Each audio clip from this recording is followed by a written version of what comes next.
السلام علیکم ورحمۃ اللہ تعالی وبرکاتہ۔ مرکز اہل سنت جامعہ رضویہ منظر اسلام کے یوٹیوب چینل ہم سبق درس نظامی میں آپ کا خیر مقدم ہے۔ پیارے بچوں، جنہوں نے اب تک ہمارے چینل کو سبسکرائب نہیں کیا ہے وہ ضرور سبسکرائب کر لیں اور بیل آئیکن یعنی گھنٹی بھی بجا دیں تاکہ ہر ویڈیو کی نوٹیفیکیشن اطلاع اپلوڈ کرتے ہی آپ تک پہنچ جائے، اور اپنے ساتھیوں سے بھی شیئر کریں، شیئر کرنا نہ بھولیں تاکہ ان کو بھی فائدہ حاصل کرنے کا موقع ملے، اور بات پسند آئے تو لائک بھی کیا کریں اور اپنے قلبی تأثر کو ضرور کمنٹ کر کے بتائیں۔ پیارے بچوں، کھولتے ہیں اپنی کتاب شرح جامی اور کچھ عبارت پڑھ لیتے ہیں۔ بسم اللہ الرحمن الرحیم۔ وَذَلِكَ اے المبتدا المتضمن معنى الشرط اما الاسم الموصول بفعل او ظرف اے الذي جعلت صلته جملة فعلية او ظرفية مؤولة بجملة فعلية ها هنا بالاتفاق، وإنما اشترط أن تكون صلته فعلا أو ظرفا مؤولا بالفعل ليتأكد مشابهته الشرط، لأن الشرط لا يكون إلا فعلا، وفي حكم الاسم الموصول المذكور الاسم الموصوف أو النكرة الموصوف بهما أي بأحدهما، وفي حكمها الاسم المضاف إليها مثل الذي يأتيني، هذا مثال للاسم الموصول بفعل، أو الذي في الدار هذا مثال للاسم الموصول بظرف فله الدرهم إلى آخر العبارة۔ پیارے بچوں، اس سے پہلے سبق میں ہم نے یہ بتایا تھا کہ مبتدا کبھی کبھی معنی شرط کو متضمن ہو جاتا ہے تو اس کی خبر پر فا کا دخول صحیح ہو جاتا ہے۔ اب سوال یہ ہے کہ مبتدا معنی شرط کو متضمن ہوگا کب؟ تو اس کو صاحب قافیہ آج یہاں سے بیان کر رہے ہیں۔ فرماتے ہیں کہ وذالکا یعنی مبتدا کا معنی شرط کو متضمن ہونا کب ہوگا؟ تو چند صورتیں ذکر کر رہے ہیں، چند جگہ ذکر کر رہے ہیں۔ ان میں سے پہلی جگہ ہے الاسم الموصول بفعل او ظرف، یعنی اسم موصول، یعنی اگر مبتدا اسم موصول ہو جس کا صلہ فعل کے ساتھ آیا ہو یا صلہ ظرف ہو، تو ایسا اسم موصول جو مبتدا ہوتا ہے وہ معنی شرط کو متضمن ہو جائے گا۔ الاسم الموصول بفعل او ظرف، یعنی اسم موصول جو کہ مبتدا ہو، بفعل فعل کے ساتھ یعنی اس کا صلہ فعل ہو، اور ظرف یا اس کا صلہ ظرف ہو لیکن ظرف یہ فعل سے اس کی تعویل کی گئی ہو۔ فرماتے ہیں اے الذی جعلت صلته جملۃ فعلیہ، یعنی وہ اسم موصول جس کا صلہ جملہ فعلیہ بنا دیا گیا ہو اور ظرفیہ یا جملہ ظرفیہ بنا دیا گیا ہو، لیکن جملہ ظرفیہ کے اندر یہ ضروری ہے کہ وہ مؤول ہو جملے کے ساتھ، جملہ فعلیہ کے ساتھ، جملہ ظرفیہ مؤول ہو جملہ فعلیہ کے ساتھ۔ پیارے بچوں، آپ یہ جانتے ہیں کہ بصریین اور کوفیین کا اختلاف ہے کہ وہ متعلق جب مقدر مانا جاتا ہے تو کوفیین اس بات کے قائل ہیں کہ اس میں فاعل مقدر مانا جائے، اور بصریین اس بات کے قائل ہیں کہ فعل مقدر مانا جائے، جیسے کہ اس سے پہلے ہم اس کے بارے میں گفتگو کر چکے ہیں۔ تو وہ اختلاف وہاں تو ہے، لیکن جب اسم موصول کا صلہ ظرف ہو تو ایسی صورت میں سب کا اتفاق ہے کہ اس ظرف کی تعویل جملہ فعلیہ سے ہوگی۔ یہ شرط کیوں ہے جملہ فعلیہ سے تعویل کی؟ یا اسم موصول جب مبتدا ہو تو اس کا صلہ جملہ فعلیہ ہو یا جملہ ظرفیہ ہو جو مؤول ہو جملہ فعلیہ سے، یہ شرط کیوں لگائی گئی ہے؟ اس کی وجہ کیا ہے؟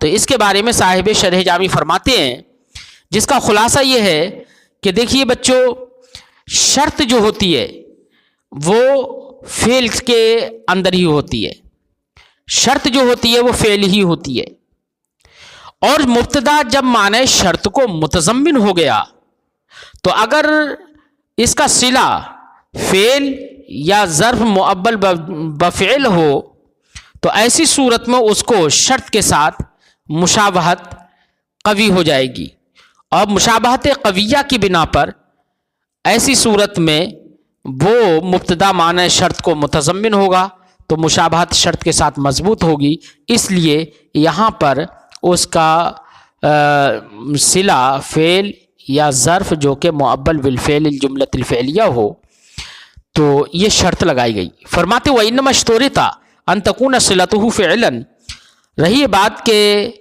یہ شرط لگائی گئی کہ جو مبتدا کا جو کہ اسم موصول ہو اس کا صلہ فعل ہو، اور ظرفاً یا ظرف ہو مؤولاً بالفعل جو کہ ظرف مؤول بالفعل ہو۔ یہ شرط کیوں لگائی گئی؟ لِيَتَأَكَّدَ مُشَابَهَتُهُ الشَّرْطَ، تاکہ اس کی شرط کے ساتھ مشابہت مضبوط ہو جائے۔ کیوں؟ لأن الشرط لا يكون الا فعلا، کیونکہ شرط نہیں ہوتی ہے مگر فعل، تو اس لیے اس کا صلہ فعل ہونے کی شرط لگا دی گئی۔ وفی حکم الاسم الموصول المذکور الاسم الموصوف، یہاں سے صاحب شرح جامی ایک اعتراض کا جواب دینا چاہتے ہیں۔ کوئی اعتراض یہ کر سکتا ہے کہ جناب آپ نے کہا تھا کہ مبتدا اسم موصول ہو جس کا صلہ فعل یا ظرف ہو، تبھی وہ معنی شرط کو متضمن ہوگا۔ ہم آپ کو دکھا رہے ہیں کہ مبتدا اسم موصول نہیں ہے بلکہ اسم موصول کے علاوہ ہے، تب بھی وہ معنی شرط کو متضمن ہوا ہے اور اس کی خبر پر فاقد دخول صحیح ہے۔ جیسے کہ ہم نے کہا الرجل الذی یاتینی، تو یہاں پر الرجل یہ اسم موصول نہیں ہے، مبتدا واقع ہے، لیکن اسم موصول نہیں ہے، اس کے باوجود اس کی خبر پر فاقہ دخول صحیح ہے، لہذا یہ کہا جائے گا الرجل الذی یاتینی فلہ درہم، یہ کہا جائے گا۔ تو یہ تو صاحب قافیہ نے جو یہ بتایا ہے الاسم الموصوف بفعل و ظرف، یہ جامع نہیں ہے، فرد اس سے خارج ہو رہا ہے۔ صاحب شرح جامی اس کا جواب دیتے کہ نہیں، الاسم الموصول میں وہ اسم بھی داخل ہے، اسم موصول کے حکم میں وہ اسم بھی ہے جو کہ اسم موصول سے موصوف ہو، یعنی اسم موصول اپنے صلہ کے ساتھ مل کر جس اسم کی صفت بن جائے وہ اسم بھی اسی کے حکم میں ہے، لہذا الذی یاتینی فلہ درہم کہیں تب بھی صحیح، اور ہم کہیں الرجل الذی یاتینی فلہ درہم، تو یہاں پر الرجل یہ موصوف ہے، الذی یاتینی یہ پورا جملہ موصول صلہ سے ملا کر اس کی صفت ہے، موصوف صفت سے مل کر مبتدا ہے، تو وہ اسم جو کہ اسم موصول سے موصوف ہو جائے وہ بھی معنی شرط کو متضمن ہوگا، وہ جب مبتدا بنے گا تو وہ بھی معنی شرط کو متضمن ہو جائے گا، لہذا اس کی خبر پر بھی فاقہ دخول صحیح ہے۔ فرماتے ہیں فی حکم الاسم الموصول المذکور، مذکور جو مصنف نے جس اسم موصول کا ذکر کیا ہے اسی اسم موصول کے حکم میں ہے الموصوف بہ، وہ اسم جو کہ اسم موصول مذکور سے موصوف ہو۔ او النکرۃ الموصوفۃ بہما، دوسری جگہ بتا رہے ہیں، فرماتے ہیں کہ دوسری جگہ وہ ہے جہاں پر کوئی مبتدا نکرہ ہو جو موصوف ہو ان دونوں سے، کن دونوں سے موصوف ہو؟ یعنی جملہ فعلیہ سے موصوف ہو یا جملہ ظرفیہ جو کہ مؤول ہو جملہ فعلیہ سے، اس سے موصوف ہو۔ تو ایسا نکرہ جو کہ جملہ فعلیہ یا ظرفیہ مؤول بجملۃ فعلیہ سے موصوف ہو، تو ایسا نکرہ اگر مبتدا واقع ہوتا ہے تو وہ مبتدا بھی معنی شرط کو متضمن ہوگا۔ فرماتے بہما اے بے احدہما، بے احدہما نکال کر کے صاحب شرح جامی نے یہ بتایا کہ بیک وقت ایک نکرہ نہ جملہ فعلیہ اور ظرفیہ دونوں سے موصوف ہو یہ متصور نہیں ہو سکتا، اس لیے بہما سے مراد یہاں پر بے احدہما ہے، یعنی دونوں سے موصوف ہو، یعنی ایک کہیں پر فعل سے موصوف ہو اور کہیں ظرف سے موصوف ہو، تو دونوں میں سے کسی ایک سے ہی تو موصوف ہوگا، دونوں سے بیک وقت موصوف نہیں ہو سکتا ہے، اس لیے بے احدہما نکال دیا۔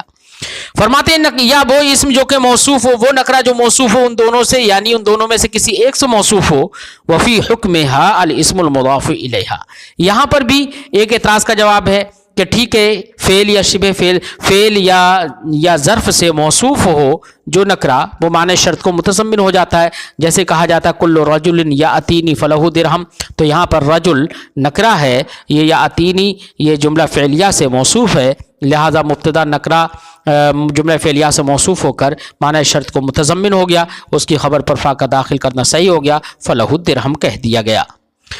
ایسے ہی جملہ ظرفیہ سے موصوف ہو جیسے کل رجل فی الدار فلہ درہم، تو یہاں پر فی الدار یہ جملہ ظرفیہ سے موصوف ہے رجل، کیونکہ فی الدار یہ مؤول ہے جملہ فعلیہ سے، کل رجل استقر فی الدار فلہ درہم.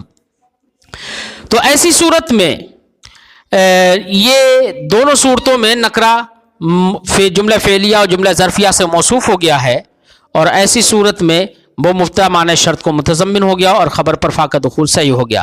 لیکن ہم آپ کو ایک مثال ایسے دے رہے ہیں کہ جہاں پر نکرہ ان دونوں سے موصوف نہیں ہے بلکہ مبتدا اس نکرہ کے علاوہ کوئی دوسرا اسم ہے، اور وہ دوسرا اسم معنی شرط کو متضمن ہو گیا ہے اور اس کی خبر پر فا کا دخول صحیح ہو گیا ہے.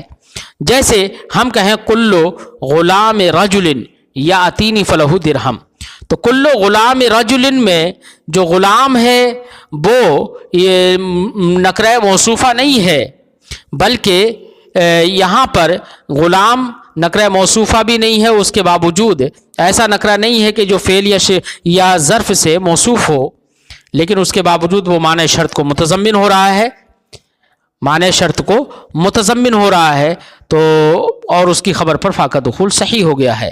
تو صاحب شرح جامی اس شبہ کا ازالہ کرنے کے لیے فرماتے ہیں فی حکمہا، نکرہ موصوفہ ہی کے حکم میں ہے وہ اسم جو مضاف ہو نکرہ موصوفہ کی جانب. تو کل غلام رجل میں غلام اگرچہ نکرہ موصوفہ نہیں ہے، لیکن رجل یا اتینی فلہ درہم میں رجل جو کہ نکرہ موصوفہ ہے جس کی صفت فعل ہے اس کی طرف مضاف تو ہے، اس لیے وہ اسم جو کہ نکرہ موصوفہ کی طرف مضاف ہو وہ بھی اسی حکم میں ہوگا، یعنی معنی شرط کو وہ بھی متضمن ہو جائے گا اور اس کی خبر پر فا کا دخول صحیح ہو جائے گا. اس لیے صاحب شرح جامی نے فرمایا وفی حکمہا، اور نکرہ موصوفہ ہی کے حکم میں ہے وہ اسم جو مضاف ہو نکرہ موصوفہ کی جانب. مثالیں دے رہے ہیں صاحب کافیہ دونوں باتوں کی. فرماتے ہیں مثل جیسے کہ الذی یاتینی او فی الدار فلہ درہم. الذی یاتینی ھذا مثال للاسم الموصول بفعل، یہ مثال ہے اس اسم کی جو اس اسم موصول کی جس کا صلہ فعل ہو. او فی الدار صاحب کافیہ نے کہا تو اصل عبارت ہوگی اے الذی فی الدار، الذی فی الدار فلہ درہم. تو یہاں پر ھذا مثال للاسم الموصول بظرف، یہ مثال ہے اس اسم موصول کی جس کا صلہ ظرف ہو، یعنی فی الدار اسم موصول کا صلہ بن رہا ہے. فلہ درہم، اما مثال الاسم الموصوف باسم الموصول، رہا اس اسم کی مثال جو کہ موصوف ہو اسم موصول سے، جس کو صاحب کافی شرح جامی نے فرمایا تھا وفی حکم الاسم الموصول المذکور الاسم الموصوف. تو اس کی مثال تو فرماتے ہیں اس کی مثال ہے اللہ تعالیٰ کا یہ فرمان قل ان الموت الذی تفرون منہ فانہ ملاقیکم. تو یہاں پر قل ان الموت الذی، تو الموت یہ ایسا اسم ہے جو موصوف ہے، الذی اسم موصول اور اس کے مابعث پورے صلے سے. تو یہ اسم موصول سے جو موصوف ہو وہ بھی اسی حکم میں ہے، یعنی معنی شرط کو متضمن ہو جاتا ہے، اس لیے خبر پر فا کا دخول صحیح ہے اور فرمائے گا فإنہ ملاقیکم، فا داخل کر کے بے شک وہ موت جس سے تم بھاگتے ہو وہ تم کو پالے گی. ومثل، ایسی ایک مثال صاحب کافیہ نے دی ہے کل رجل یاتینی، کل رجل یاتینی ھذا مثال للاسم الموصوف بفعل، یہ مثال ہے اس اسم کی جو موصوف ہو فعل سے، کہ رجل نکرہ ہے اور یاتینی پورا جملہ اس کی صفت ہے. اور کل رجل فی الدار یا کل رجل فی الدار فلہ درہم، تو یہاں پر کل رجل نکالا یہ بتانے کے لیے کہ یہاں پر فی الدار کا بھی موصوف رجل ہے. صاحب کافیہ نے تو کل رجل یاتینی او فی الدار کہہ دیا، تو او سے اشارہ ہے اسی بات کی طرف صاحب کافیہ کا کہ یہاں پر موصوف محذوف ہے. او کل رجل فی الدار، تو ھذا مثال للاسم الموصوف بظرف، یہ مثال ہے اس اسم موصوف کی جو کہ موصوف ہو ظرف سے. جیسے کہ فدار سے یہ رجل موصوف ہو گیا. فلہو درہم تو اس کی خبر پر فا کا دخول صحیح ہو گیا، فلہو درہم کہا گیا. واما مثال الاسم المضاف الی النکرہ، رہی اس اسم کی مثال جو مضاف ہو نکرہ موصوفہ کی جانب، اس نکرہ کی جانب جو جملہ فعلیہ یا جملہ ظرفیہ میں سے کسی ایک سے موصوف ہو، تو اس کی مثال جیسے کہ تمہارا یہ کہنا کل غلام رجل یا اتینی یا کل غلام رجل فی الدار فلہ الدرہم، یہ اس کی مثال ہو جائے گی. ولیت ولعل مانعان بالاتفاق، اور لیت اور لعل یہ بالاتفاق معنی ہیں. یہ صاحب قافیہ کی عبارت ہے. یہاں سے صاحب قافیہ یہ بتانا چاہتے ہیں کہ دیکھیے جو مبتدا معنی شرط کو متضمن ہو گیا ہے اس کی خبر پر فا کا دخول صحیح ہے، لیکن ایسے مبتدا پر اگر لیتا اور لعل داخل کر دیے جائیں، جیسے کہ ما قبل میں کہا گیا تھا الذی یاتینی فلہ درہم، اب الذی یاتینی پر آپ لیتا یا لعل داخل کرتے ہیں اور کہیں لیت الذی یاتینی، اور یا کہیں لعل الذی یاتینی، تو اب فلہ درہم نہیں کہیں گے، فا داخل نہیں کریں گے خبر پر. کیوں؟ اس لیے اس کی وجہ کیا ہے؟ اس کی وجہ یہ ہے کہ لیتا اور لعل یہ خبر پر فا کے دخول سے معنی ہیں بالاتفاق. تمام نحویوں کا اتفاق ہے اس بات پر کہ لیتا اور لعل یہ دخول فا سے معنی ہیں. اب یہ معنی ہیں کیوں؟ معنی کیوں ہے؟ اس کی وجہ کیا ہے؟ تو اس کی وجہ یہ ہے بچوں کہ آپ جانتے ہیں کہ مبتدا اور خبر جو کہ معنی شرط کو متضمن ہو رہے ہیں وہ تو اخبار کی قبیل سے ہے نا سب کے سب. وہاں پر تو خبر دی جا رہی ہے کہ الذی یاتینی فلہ درہم، جو میرے پاس آئے گا اس کے لیے درہم ہوگا، یہ خبر دی جا رہی ہے. اور لیتا اور لعل یہ لیتا تمنی کے لیے ہوتا ہے، لعل ترجیح کے لیے ہوتا ہے، اور تمنی اور ترجیح یہ دونوں انشاء کے اقسام سے ہیں نہ کہ اخبار سے. اخبار کی قبیل سے نہیں ہے بلکہ کس کی قبیل سے ہیں؟ انشاء کی قبیل سے ہیں. تو لیتا اور لعل اس جملے کو جو کہ خبر پر دلالت کرتا تھا اس جملے کو اخبار کی قبیل سے نکال کر انشاء کی قبیل میں داخل کر دیں گے. یہ تو اب یہاں پر اخبار ہی نہیں رہی. کیا نہیں رہی؟ اخبار نہیں رہی. تو اب ایسی صورت میں شرط و جزا بھی نہیں رہے گی. کیوں؟ اس لیے کہ شرط و جزا یہ من قبیل الاخبار ہے نہ کہ من قبیل الانشاء. کس کی قبیل سے ہوتے ہیں؟ وہ اخبار کی قبیل سے ہوتے ہیں نہ کہ انشاء کی قبیل سے. تو یہاں پر نوعیت ہی پوری بدل گئی. اس لیے اب شرط و جزا جب یہاں پر نہیں رہیں گی کیونکہ وہ شرط و جزا اخبار کی قبیل سے ہیں اور یہاں پر اس نے ان دونوں لفظوں نے انشاء بنا دیا، تو اب ایسی صورت میں فا کا دخول جو ہو رہا تھا وہ اسی لیے ہو رہا تھا کہ مبتدا معنی شرط کو متضمن ہو گیا تھا، جس کی وجہ سے مبتدا کو شرط کے ساتھ مشابہت ہو گئی تھی، خبر کو جزا کے ساتھ مشابہت ہو گئی تھی. اور یہاں پر شرط و جزائیت کا مطلب ہی نہیں رہا کیونکہ یہ انشاء کی قبیل سے ہو گئے، جبکہ شرط و جزا اخبار کی قبیل سے ہوتے ہیں. اس لیے اب خبر پر فا کا دخول صحیح نہیں ہوگا. اس میں تمام نحویین کا اتفاق ہے کہ لیتا و لعل یہ دخول فا سے معنی ہیں. فرماتے ہیں ولیتا ولعل من الحروف المشبہۃ بالفعل، لیتا ولعل جو کہ حروف مشبہ بالفعل سے ہیں، اذا دخلا علی المبتدا جب یہ دونوں مبتدا پر داخل ہو جائیں، دونوں ایک ساتھ تو نہیں داخل ہوں گے، الگ الگ، یعنی دونوں میں سے کوئی بھی مبتدا پر اس مبتدا پر داخل ہو جائے الذی یصح دخول الفاء علی خبرہ جس کی خبر پر فا کا دخول صحیح ہے، مانعان تو یہ دونوں مانع ہوں گے ان دخولہ علیہ فا کے اس خبر پر داخل ہونے سے معنی ہوں گے. کیوں معنی ہوں گے؟ اس کی وجہ بھی بتا رہے ہیں.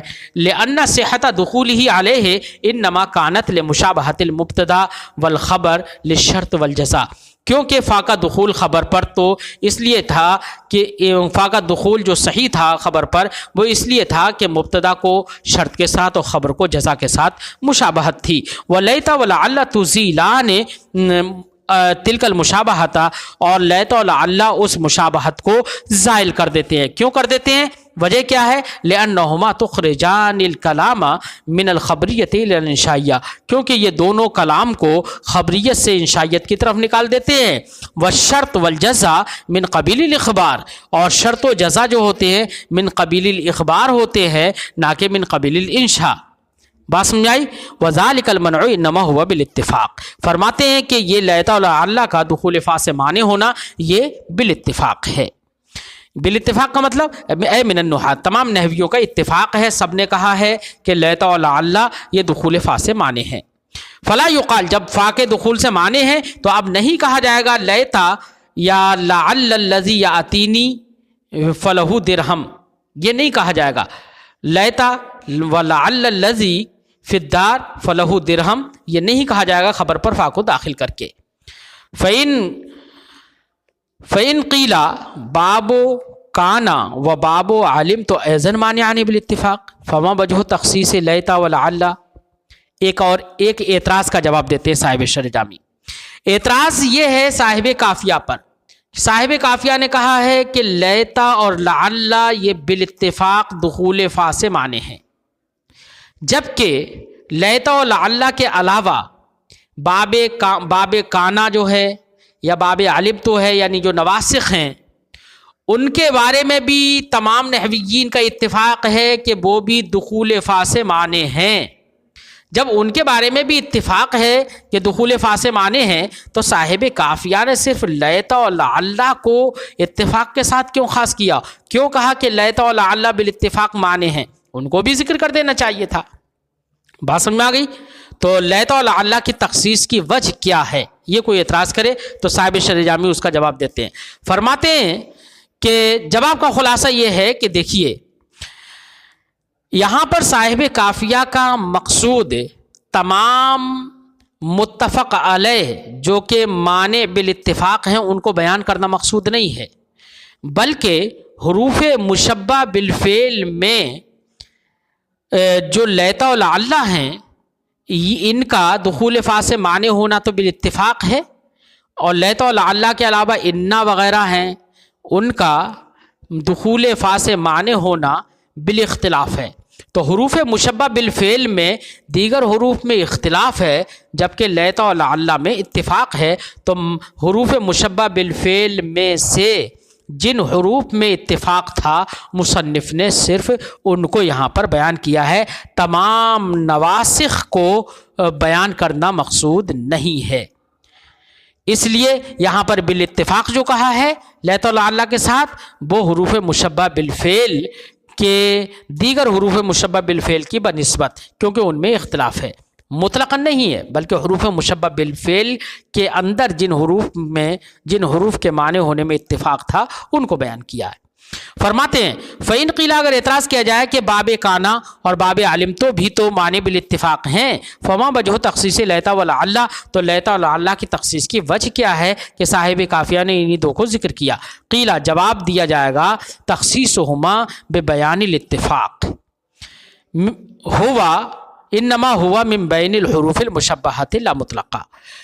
ان لیتا و لعل دونوں کی تخصیص بالذکر جو ان کی ہے، تخصیص بالبیان بے بیان الاتفاق، اتفاق کے بیان کے ساتھ جو ان کو خاص کیا گیا ہے، وہ انما ہوا من بین الحروف المشبہۃ، وہ حروف مشبہ بالفعل کے درمیان ہے، لا مطلقاً نہیں ہے، تمام کو بیان کرنا مقصود نہیں ہے، بلکہ حروف مشبہ بالفعل میں سے جن کے اندر جن کے معنی ہونا بالاتفاق تھا اس کو بیان کیا گیا ہے۔ ووجہ ذالک التخصیص الاہتمام بے بیان الاختلاف الواقع فیہا۔